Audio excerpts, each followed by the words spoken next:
Well, I think if you, as you talk about great players, they have to have certain characteristics of making their teammates better, making their team better, as well, obviously, as being a great player themselves and being productive on the field.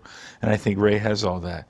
I think he, obviously, being the second pick of basically a new franchise, almost an expansion type franchise with the movement, he was able to lead through both example and play. And every time young people come there, they come with great ability, great expectations, and he always takes them to a different level. And I think that's the thing. I think that whether it would be later in his career when you add a now Hall of Fame player in Rod Woodson, a probably soon to be Hall of Famer in Shannon Sharp, and guys of that caliber, these guys, Ray would just take all the knowledge out of them, and it just empower him to do more and lead stronger along with them. But as a young player, he was able to still do that. And just hit through the target all the time. And then as we get into really the nitty gritty of playing inside linebacker in the National Football League, an awareness of where your gap is and the fact of how everybody's playing in front of you and where that ball is going to wind back, and as we would call it, fall back. And when he sits and hears this, he'll start laughing because he knows exactly what I mean, and where he can play two gaps at once because he knows the abilities of the guys in front of him, and his ability and quickness, and be able to stay on track with that back and mirror the footwork of the runners. Well, you expect everybody. You would think that if you're particularly a young coach, you expect everybody to have the same passion, the same work ethic.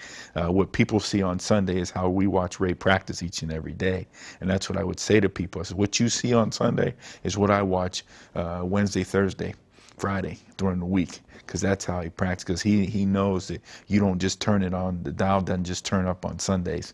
You got to prepare that way each and every day of the week. So those are the things that when your best player is your hardest working player, it makes it easy for everybody else to stay in step. But with John Unitas, the thing that Ray Lewis had for John Unitas was a great deal of respect.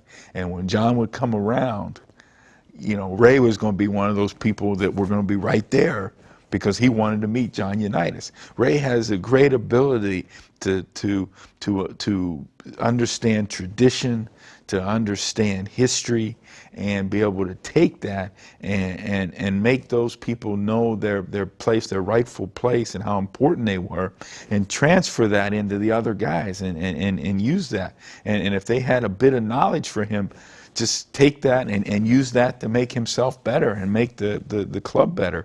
And so I think as time went on, what legitimized Ray's career and his dominance of that is the turnaround in the team in Baltimore, and the standard he set and the standard of defense that was set, and that really he empowered the rest of the football team. Well, Pepper was the middle linebacker from the Browns team in '95, and there was a transition made to Baltimore, and it was a hard transition on the players and everybody, but particularly the players, and because they had been to the playoffs in '94, and then all of a sudden in '95, the rug gets pulled from underneath them. And things change quickly in the National Football League, unfortunately, and or maybe it was '93. I guess they went to playoffs. But anyway, I'm not sure. But anyway, '94. But anyway, as we started mini camp there in Baltimore, and we have a mini camp there right after the draft, and we got no name yet, we got no colors. We got black helmets, I think, or white helmets, excuse me, and white jerseys and black jerseys. It was a mean machine. And but that year, the 26th pick of the draft, and the one pick on offense was Jonathan, number 4, and the first pick on defense was Ray at 26, and he's in that huddle as the will linebacker. And the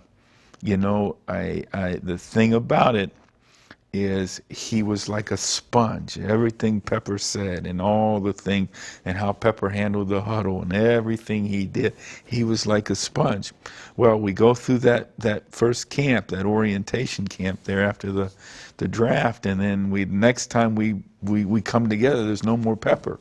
And we made, move Ray to the middle linebacker spot, and kind of the rest is history. But, through that period, though, he was always very respectful, and he was like a fly on Pepper, back, learning from him there and listening to him and so forth. And, as an NFL player like Pepper was, a great player, you can't help but see this young guy and want to help mentor him,